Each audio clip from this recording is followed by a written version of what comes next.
The CBS Radio Mystery Theater presents...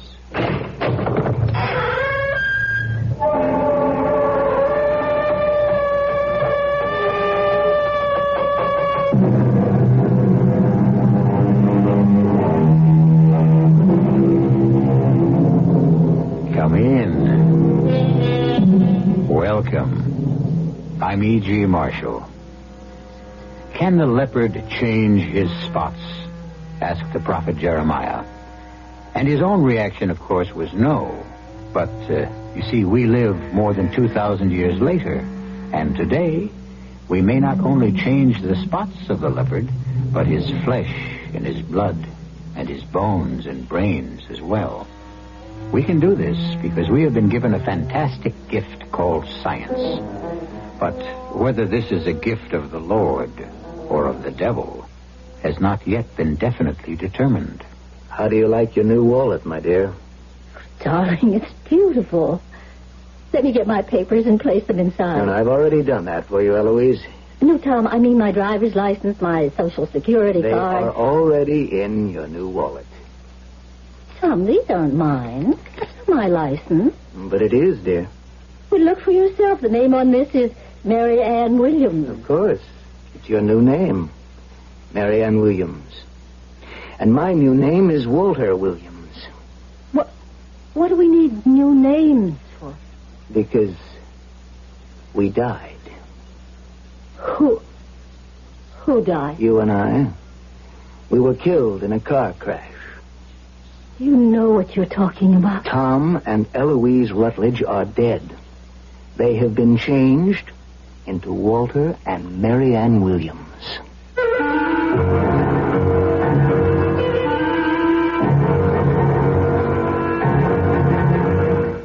Our mystery drama, The Spots of the Leopard, was written especially for the Mystery Theater by Sam Dan and stars Ann Shepard.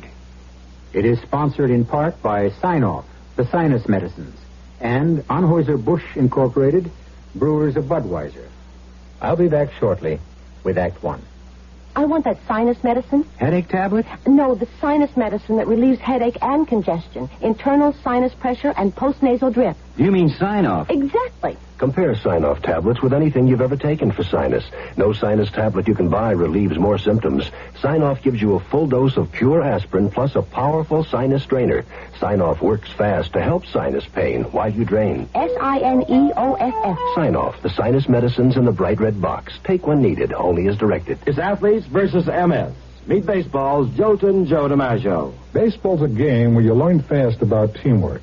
That's why I believe in athletes versus MS. Athletes from every sport, including John Havlicek, Muhammad Ali, Billie Jean King, have teamed up, asking everyone to join in the fight against MS. Multiple sclerosis, the great crippler of young adults. There's no cure yet, but there's hope through research. Support your local chapter of the National Multiple Sclerosis Society.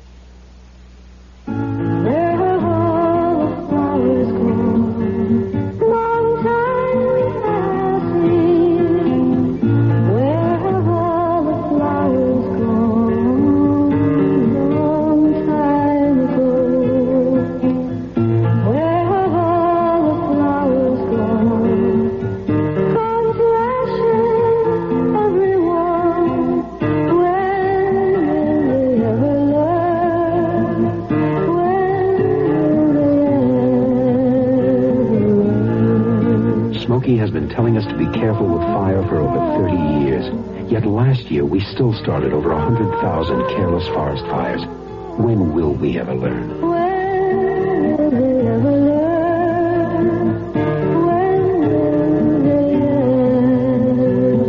A public service on behalf of the Forest Service, State Foresters, and the Ad Council.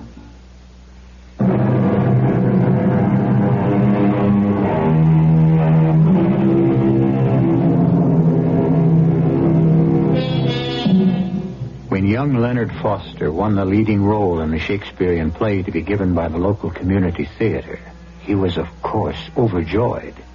How could he know that this triumph would be the indirect cause of his death? Well, it's the way these things sometimes work out.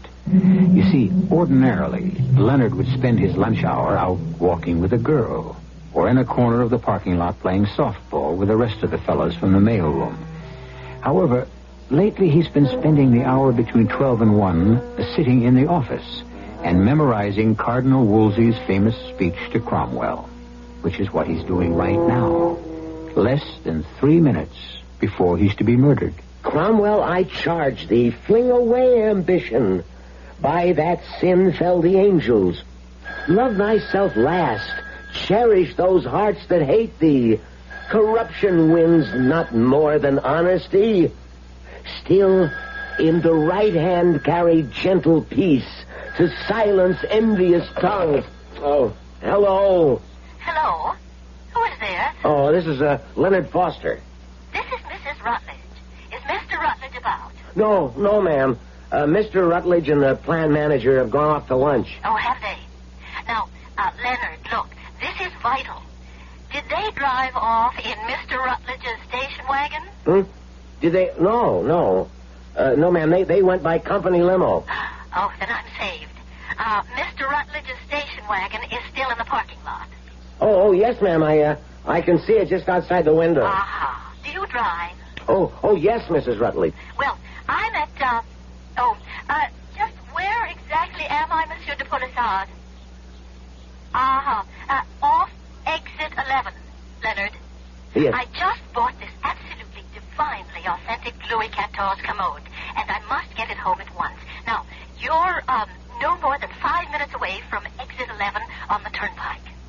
And, you'll see the sign, De Polissard Antique.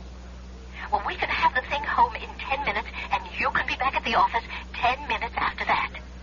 Total elapsed time, 1/2 hour. What do you say? Well, ma'am, the keys. Mr. Rutledge keeps a spare set in the upper right-hand drawer of his desk. Leonard, please, hurry. I shan't draw a relaxed breath until we bring it home safely. Mrs. Rutledge, well, she's the boss's wife. Upper right-hand drawer. Should be. Oh, yeah. No. Where was I? To silence envious tongues, be just and fear not. Then, if thou fallest a blessed martyr. Oh, Cromwell, had I but served my God with half the zeal I served my king, he would not in mine age have left me naked to mine enemies.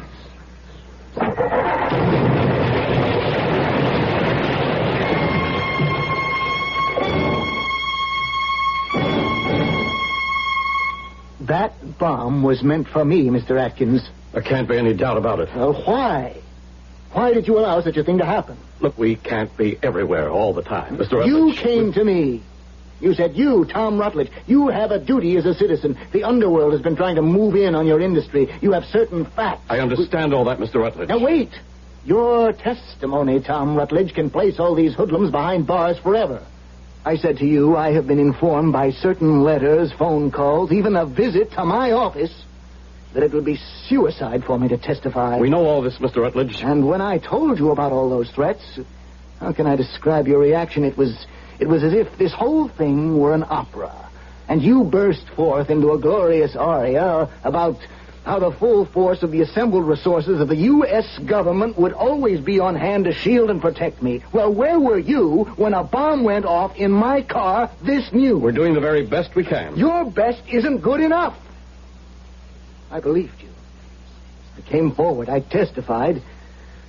Now... This young fellow, this Leonard Foster, why was he about to drive your car? I haven't the faintest idea. Would he have any reason for being in your car? None that I know of. Where would he get the key to the ignition? I couldn't tell you. Mr. Atkins, this has been a very... I wonder if you'd excuse me. After all, there's really nothing I could tell you. In just a moment, Mrs. Rutledge, I have a question I'd like to ask you. To ask me? Yes. Just let me finish with your husband. Mr. Rutledge. Yes, sir. Did you keep a key to the car in your office? Yes, in my desk drawer. Did Leonard Foster know about it? Well, I don't see how. But obviously, he must have gone to your desk drawer and taken the key. Why? I don't know. Couldn't even guess. Mrs. Rutledge, The switchboard operator at the plant says you phoned at about 12:15. Oh? Oh, yes, I did. May I ask why? But to see if Tom might be free for lunch. I know, dear. You had told me before you left that you had this date, but I was sitting around the house. I was so lonesome. I forgot. I just picked up the phone. The girl at the board put the call through to your husband's office. You spoke to Leonard Foster because she heard him come on. Oh, yes. Yes, I did speak to the poor boy. And as far as we know, you were the last person to ever speak to him. Yes, I suppose I was. How did he sound to you? How? Oh, I don't know. All right, I'd say. Can you recall the conversation? Yes. I asked if Tom were there, and he said no. Tom had already gone to lunch, and that was all. And aside from telling you that Mr. Rutledge had gone to lunch, he said nothing else to you? Well, what would he possibly have to say to me? So then, for whatever reason, young Leonard Foster decides to drive off in your car, Mr. Rutledge, but the car is booby-trapped, and he becomes the accidental victim of it. Please. All this is so upsetting, and you really don't need me for anything more, do you? No, Mrs. Rutledge. Dear, why don't you go upstairs and lie down for a bit? Yes. I think I'd better, please, excuse me. Now, this is part of it. My wife is an extremely sensitive woman, and she doesn't... I know she's scared, and I know you're scared, but I promise you're not going to be thrown to the wolves. Honey, we were almost bitten this noontime. As of right now, you're being guarded 24 hours a day. But how long can you keep doing it? Mr. Rutledge, all I'm asking is for you to have a little faith.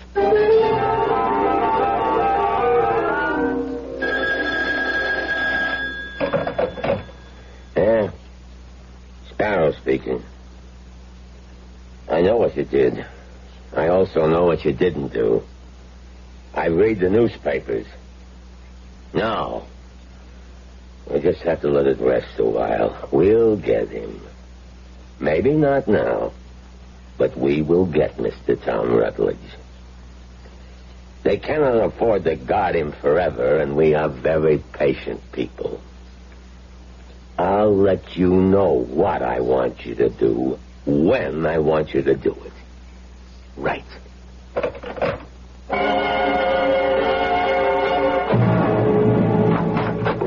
Oh, Monsieur de Polissard. Madame Rutledge, may we come in? I thought you would want your commode. Oh, of course. Gentlemen, inside. Okay. And where shall you have it, madame? Where do you suggest? Beneath the painting. Set it down, gentlemen. Oh, it's beautiful. It was foreordained to occupy that precise place. Thank you, gentlemen. Okay, bye. I must say, it was difficult to approach your house, Madame Rutledge. The police, they stop everyone. Oh, well, my poor husband, his life is in danger. Could you do me a favor, Monsieur de Polissard? Madame, there is no other reason for my existence. I would like to give you a check. But certainly. For half the amount we agreed on, and cash for the balance. Whatever is convenient. Well, I would just as soon my husband didn't know how much I paid. Have no fear, madame. This shall be our little secret. Oh, thank you. Thank you, Monsieur de Polissard. Our second little secret. I beg your pardon? Yes, it is our second little secret. Our first little secret is concerned with that most unfortunate occurrence yesterday noon. What did you say? What did you say, my dear Madame Rutledge? Or, more properly speaking, what did you not say concerning that most regrettable episode? What are you talking about? You said in the newspaper account that you had called your husband's office from your home. Oh. We know that was not true. You had called his office from my shop. Further, it seems that both your husband and the police are completely mystified. They have absolutely no idea why that poor young man should have wanted to drive your husband's car.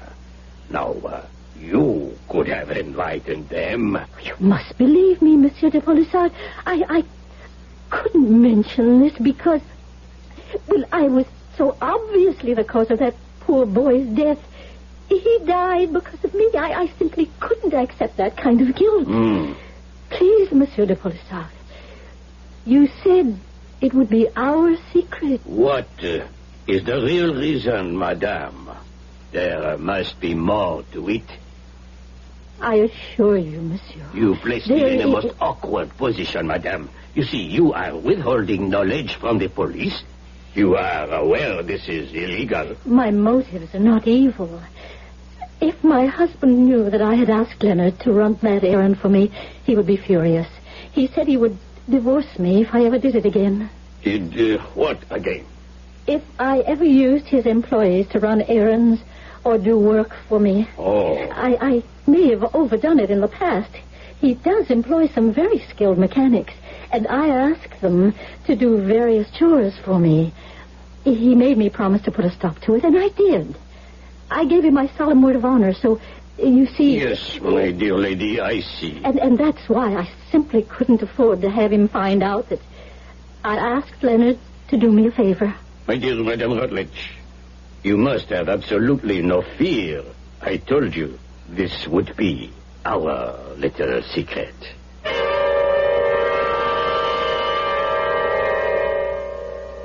Bread eaten in secret is sweet, says the proverb. But even the sweetest bread must one day grow stale. And secrets tend to grow heavy with age. And sometimes they require additional people to carry them, in which case they usually don't remain secrets. As you can see, we have a lot of work to do, and we'll get a good part of it done when I return shortly with Act 2. Here's a tip from your Better Business Bureau on the metric system. You know, use of the metric system as a uniform system of measurement in this country is growing rapidly. But of course you want to know how it will affect you, right? Well, take driving your car, for example. The kilometer will replace the mile in expressing distances. Right now, 1 mile is equal to 1,760 yards, or 5,280 feet. Now, isn't it easier to remember that 1 kilometer is equal to 1,000 meters? Your car's speedometer will also change from miles per hour to kilometers per hour. So will speed limit signs on the highways. And again, the standard unit of measure will be the meter. And so when you order a tank full of gas, the liquid measure will be in liters, not gallons. For example, a fill-up of 16 gallons is equal to 60 liters. For more information on the metric system, write to Metric Information Office, National Bureau of Standards, Washington, D.C.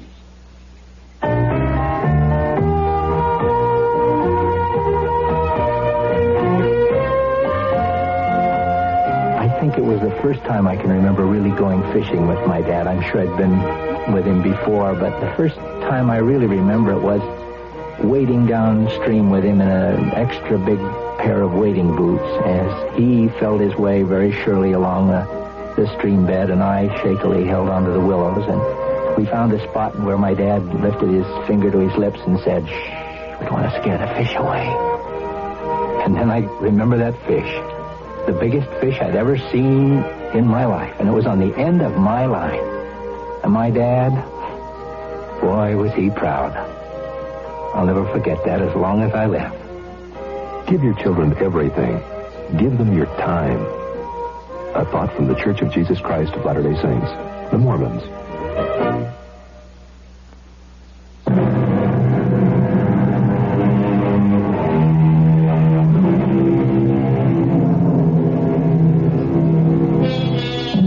Very few people will admit they tell lies.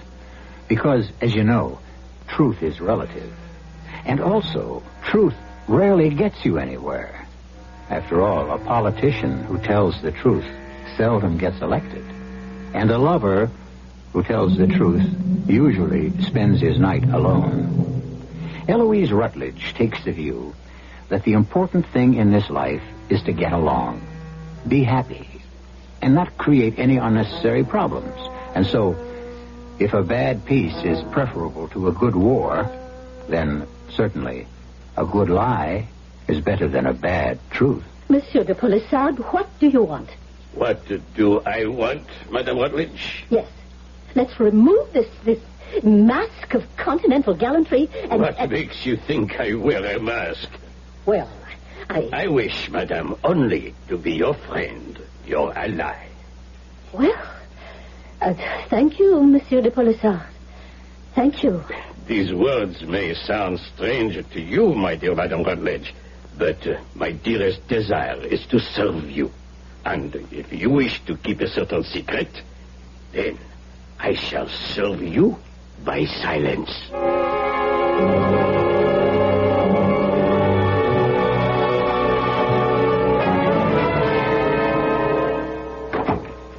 Tom. Yes, dear? You're home early. Well, we'd better have a long talk, Eloise. A long talk? About what? About our future. Well, that sounds serious. Yes. It's extremely serious. I just spent several hours with Mr. Atkins. The government man? Yes. We found out something about that bomb. These are clever and tenacious killers. They want me dead. I must die as an object lesson to everyone else who might consider testifying against them in court. Even the government cannot protect me and you against them indefinitely. Oh. Well, then, what did Mr. Atkins say? That eventually you'll have to be murdered? Yes. That's the truth. And we're just supposed to accept that? No, darling, we'll have to move. Move? We won't be any safer for it. These criminals have a nationwide organization. We'd be no better off on the other side of the country, even on the other side of the world. We would, because we will no longer be Tom and Eloise Rutledge. Who would we be? Who would you like to be? Any ideas for a new name? Tom. Yeah, what the government can do for us is what it has done for people like us before. They'll help us establish a new identity. What will we do? What will you do? A job is waiting for me. What kind of job? Where? Well, teaching mathematics at a state college in the Northwest. I don't understand. Darling, this is an opportunity to be born again. Start life all over. Live it differently. We'll have different names, different identities. Everything is being changed for us. Our social security numbers, credit cards, health and hospitalization data, you name it. My Army discharge papers, every official document that has our name on it, our marriage license. What names will be on that? Pick out whatever you want. What do you think? Oh, it sounds exciting. Wait till I tell Uncle Alvin. No, you can't do that. Well, Uncle Alvin is my only... You can't tell anyone. Why? Well, it's the way it has to be. But we can't just simply disappear. Why not? We have relatives. We have friends. What are they going to think? Well, they're not really going to think anything. They'll mourn for us a while. Well, what do you mean, mourn? Oh, I should have told you this out front. We're going to be dead. Dead? Huh. In order to start this off in a most credible manner, we will have died in an accident. Oh, Tom, I'm frightened. I know, dear, but unless I do it, I will be killed. It's my only chance.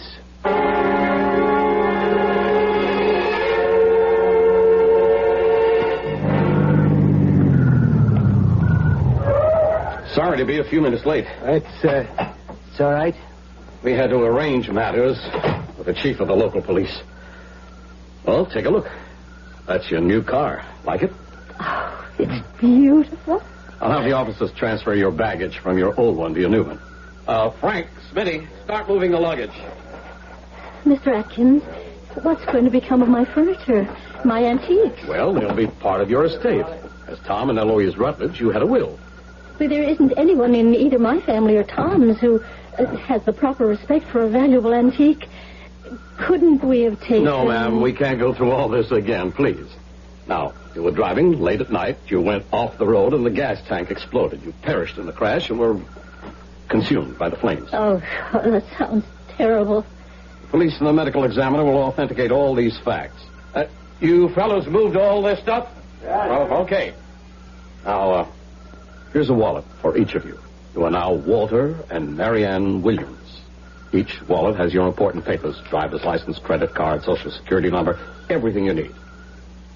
Douse that car with gasoline, fellows. Oh, Tom. Eloise, if you have any reservations... No, now, listen, Tom. You folks had better start calling each other Walter and Marianne. Darling, that this won't be an easy thing for you to do. If you have any reservations, well...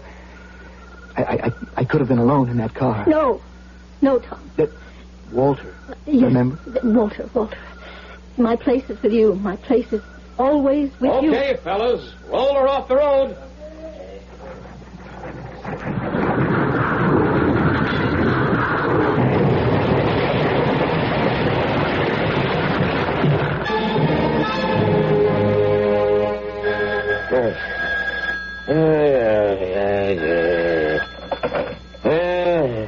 There's a sparrow. You know what time it is. What? Is that a fact? They had an accident, huh? Car burned up. Both of them dead. Somebody seen the bodies? Not enough left to identify. Well, what do you know about that? I don't believe a word of it. It's a plant. He's on ice somewhere. We'll find him. Yeah. People disappear. But nobody can disappear without leaving some kind of trace.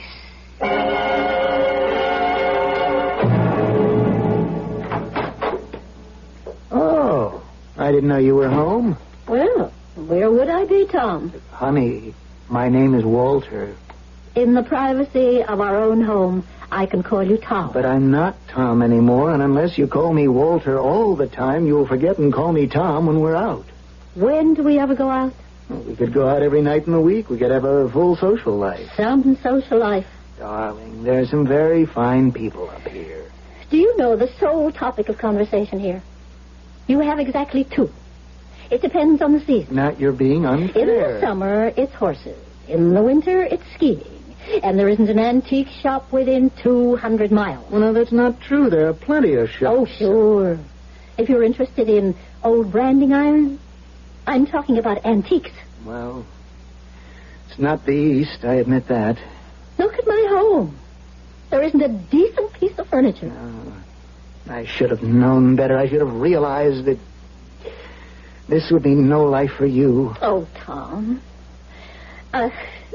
Walter, I'm sorry. The important thing is we're together. Together. That's all that I care about. Yes, that's the important thing. And it's just about the only thing we'll ever have, being together.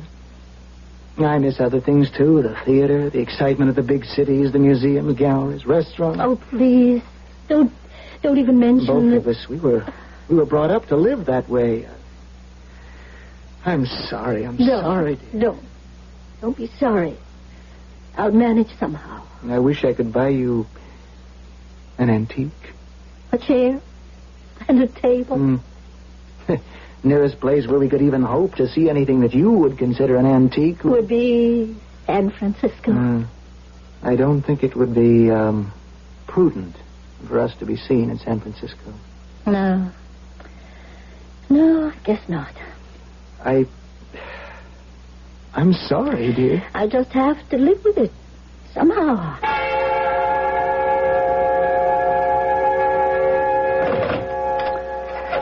Oh, what am I thinking about? I can't. I shouldn't. I mustn't. Oh, it's crazy. Why is it crazy? Because something could happen. What? What could happen? I know what I'll do. When he answers, I'll hang up.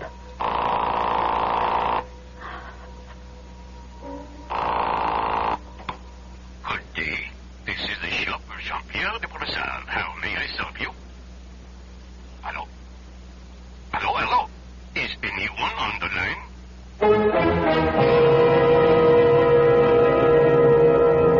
Is anyone on the line? Or put it this way. When I return with Act 3, will there be anyone on the line? Will she do the smart, sane, sensible thing and hang up? Or will she... Well, she's a woman. And today's women's lib attitudes to the contrary notwithstanding, history is replete with women who go against specific instructions. Bluebeard's wife, Pandora, Eve. Do we add Eloise?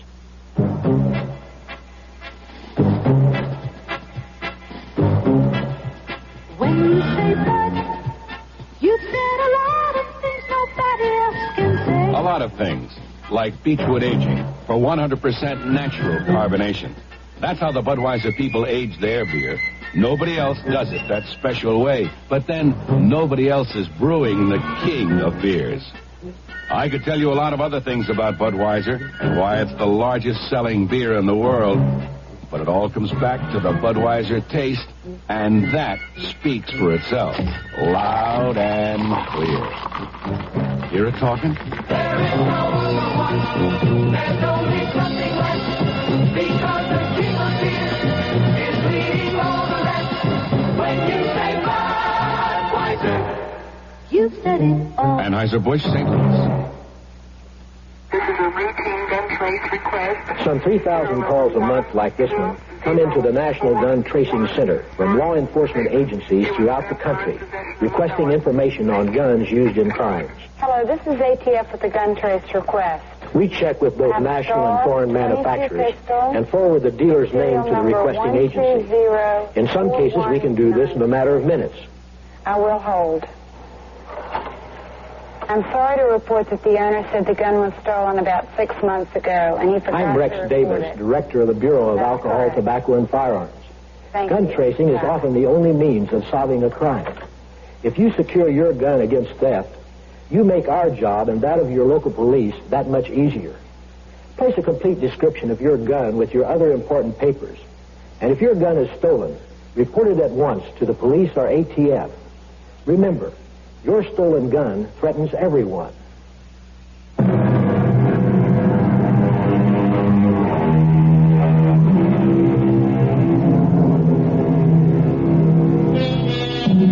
Let us say your name is Jean-Pierre de Polissard, and you are a respected dealer in antiques.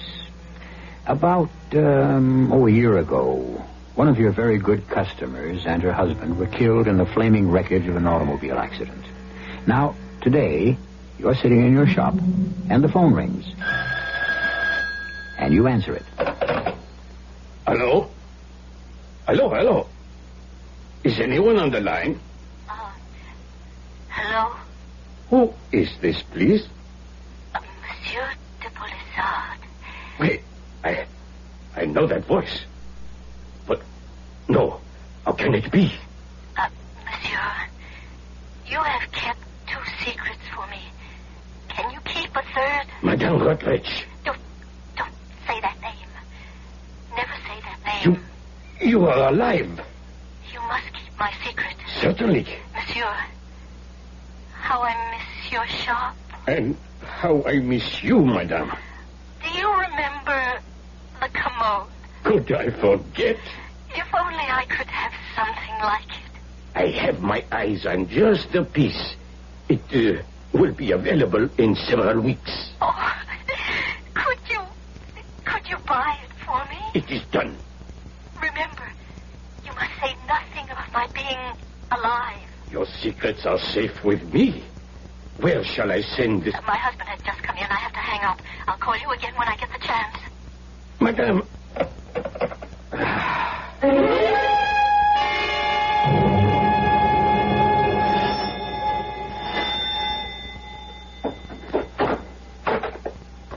Yes? I'm looking for Tom Rutledge. We were in Korea together, and he said, if you ever find yourself in or around New York, come see me. So I've come to see him. You were a friend of Tom. Oh, I was better than a friend, a buddy. Won't you come in, Mr. Sparrow. Thank you. Hey, look, I hope nothing's wrong. Well, I'm sorry I must tell you this, but Tom's dead. What? Yeah, dead in an automobile crash. Oh. Tom and Eloise, his wife. I'm Eloise's Uncle Alvin. I inherited their estate. Tom dead. I can't believe it. I can't either. Old man like me, outliving Tom and Eloise. I'm sorry I intruded, sir. Say, this is quite a layout here. Practically every piece of furniture is an antique. It seems to have a lot of class. Suppose the antique dealers around here were hit pretty hard when poor Eloise was killed. You can see what a valuable customer she must have been. Yeah, I can see that. Well, thank you for your hospitality, sir. I'm sorry you had to come all this way out here for nothing. Well, maybe it wasn't for nothing after all.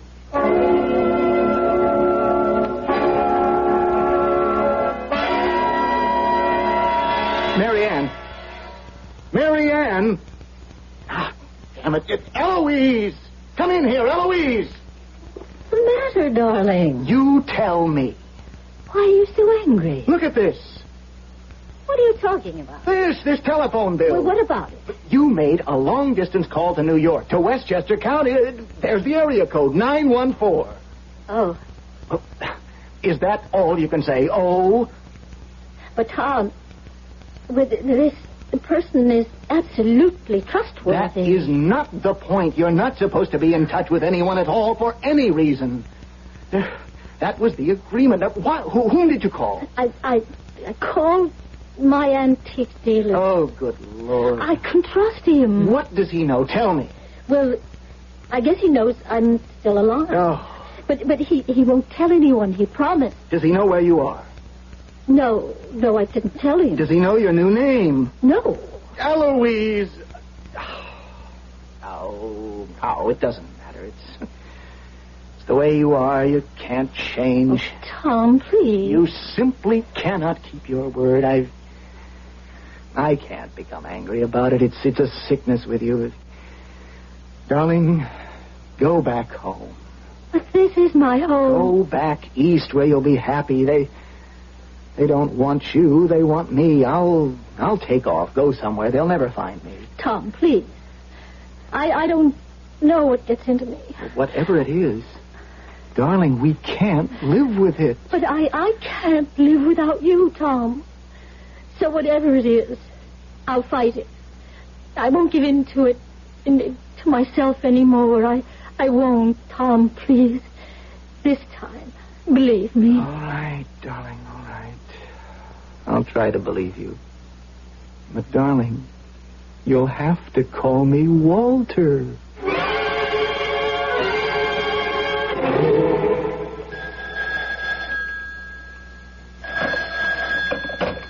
Hello? Monsieur Polissard. Madame. I don't have too long to talk with you.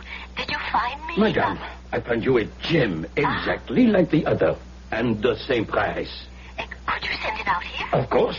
Well, I don't want my husband to know I got it from you. Easily remedied. I shall ship it to a friend in San Francisco. He will send it on to you. You can claim you saw it advertised out there. Well, I think I can get away with that. What is your address? No, this is an absolute secret. I shall guard it with my life. All right. You send it to Mrs. Marianne Williams, care of Western State A&M, Barrett, Wyoming. Uh-huh. And please keep it secret. My dear madame, it is our fourth secret. Mr. Atkins, I'm Eloise Rutledge's uncle. You remember Tom and Eloise Rutledge? Yes, I do. Are they really dead? What do you mean?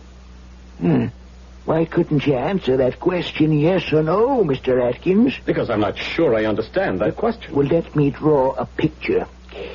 A week ago or so, man rings my bell. Says he's an old army friend of Tom's. You follow? Yes, sir. Yeah, sure. It's simple so far. And he asks about Tom. Didn't know Tom was dead. That doesn't raise any suspicions. Now, here's where it gets complicated. I see this fella's picture in this morning's paper. Here it is. Same person. And his name's Paul Sparrow. And he's supposed to be a notorious gangster. And he was asking about your nephew? I notice you didn't say my late nephew. No, I haven't said anything at all. But I do want to thank you for this very vital information.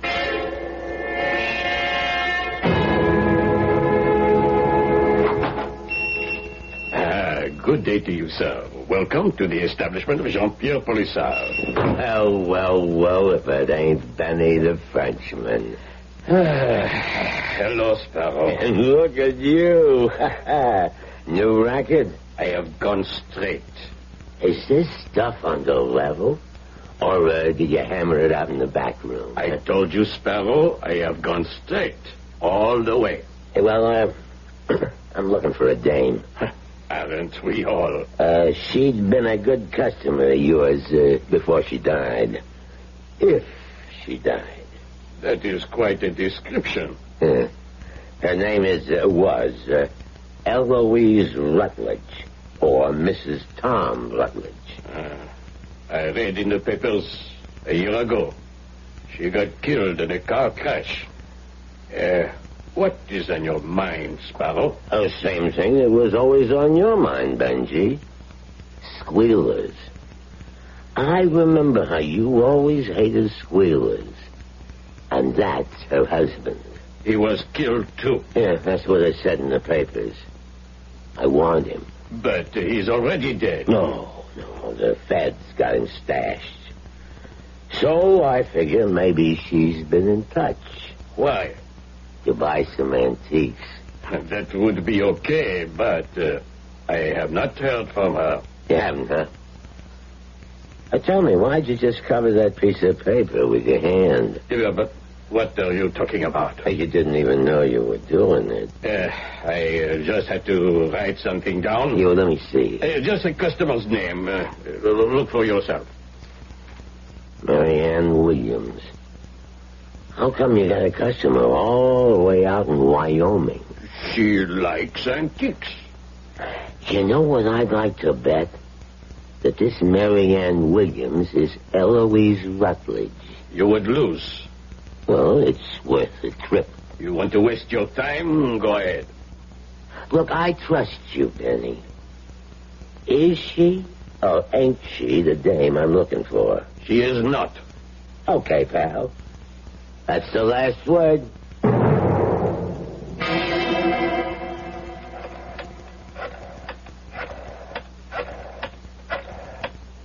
Hold it, Benny. What? Put that phone down. When did you come back? You're getting careless. I come back to see if you was going to phone her to tip her off. This is a business call. Hand over the phone, Benji. If it's legit business call, hand it over. Now, come on, that's good. Hello? Hello? Oh, ma'am, I think maybe I got a wrong number. Can you tell me where I reached? Yes, this is Barrett, Wyoming. Yeah. Oh, I'm sorry. It's the truth, Benji. I'm really sorry.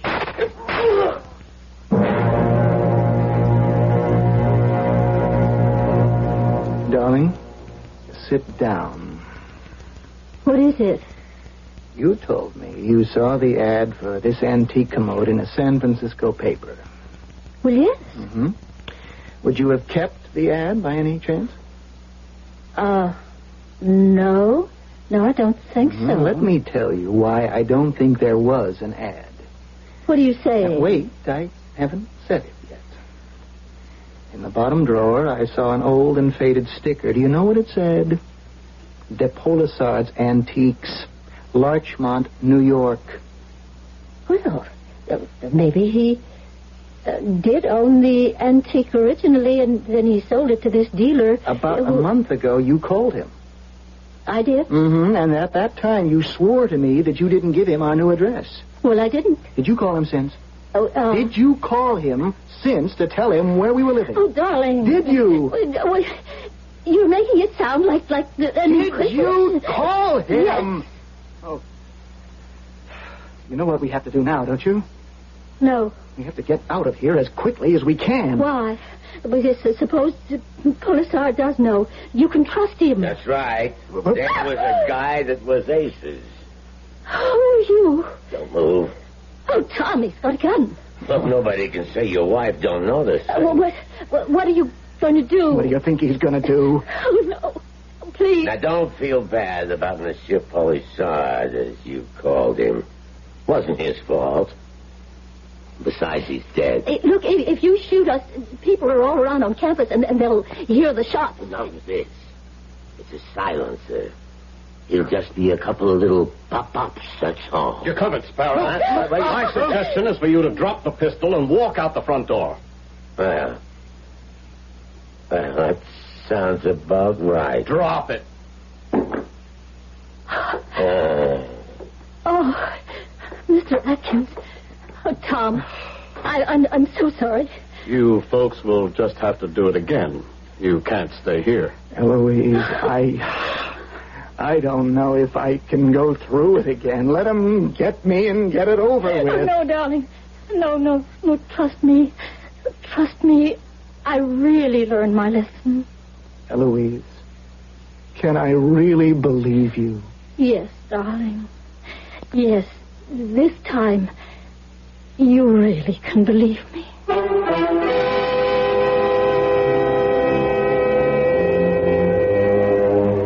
Well, we'll never know if he can or not. When our stories are over, they're over. What happens after our third act curtain descends has to be another story. And I shall have another story for you when I return in just a few moments. If you're a high blood pressure person, and your doctor says there's no doubt about it, and he's prescribed a medication, but you kind of hesitate because you feel pretty good without it. don't hesitate. Get well, get with it. Stay well, stay with it. Though it might have to be for the rest of your life, Chances are that it will be a healthier life. Get well, get with it. National High Blood Pressure Month is a good time to find out if you are a high blood pressure person. Get well, get with it, because there are some 23 million people with high blood pressure in the United States today. If you do have high blood pressure and medication has been prescribed for you, then remember this advice. Get well, get with it. Stay well, stay with it. A message from your Heart Association.